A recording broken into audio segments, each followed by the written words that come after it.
Good afternoon. Well, today the big news at the Capitol is that the governor introduced his supplemental budget. The reason why there's a supplemental budget is because we learned that we actually had $1.2 billion more than we had previously expected, and I wrote about that last week. But then this week, what we've got before us is a recommendation by the governor of how he would use those funds. I want you to know that I'm quite pleased with what the governor proposed. The governor proposed to repeal all the business-to-business taxes, which I did support. In addition, the governor supported the changes to the gift and estate tax that I was hoping that he would support, and did federal conformity around a host of other tax policy changes that will really impact everyday families in many different ways. And so I'll put the details in the newsletter, but I wanted you to know that making those significant changes is very important to, in my view, our state remaining competitive from an economic perspective.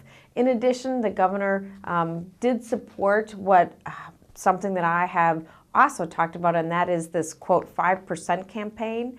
Last year, we gave the nursing homes an increase in terms of their rates, but who we didn't take care of were the people who were taking care of our most vulnerable. And so the governor supported that request that the public has really brought forward to say, let's make sure they too get that same increase. And so the governor put that in his budget.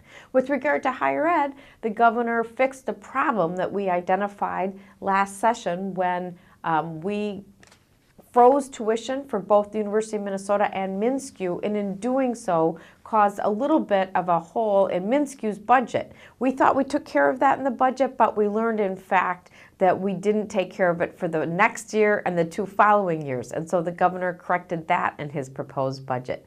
He also put in $5 million for the University of Minnesota. I have a call into the governor's office to find out what his intentions were for that money. But lastly, the thing that I wanted to point to is that the governor proposed putting a significant amount of money in the reserves. That, to me, is critical if we are going to be stable going forward. We saw in this last recession that you can get hit unexpectedly with dramatic changes, and those changes can really harm the families, our communities, and our ability to have our services provided the way that we come to expect. Putting money away in the reserves is a very fiscally prudent thing to do. I think after going through this recession, each one of our families has looked at our own retirement and saving plans. So in keeping with that, the state has to do the same.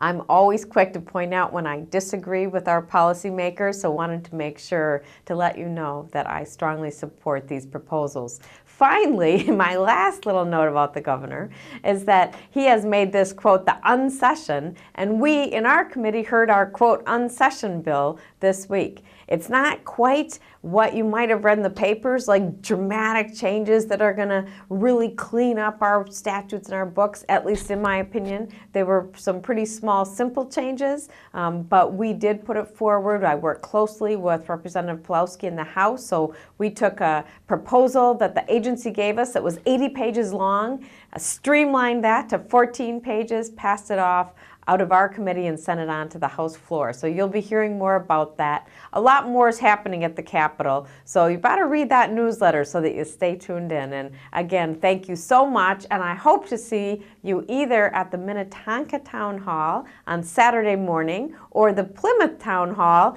next week on Wednesday evening. So thanks again.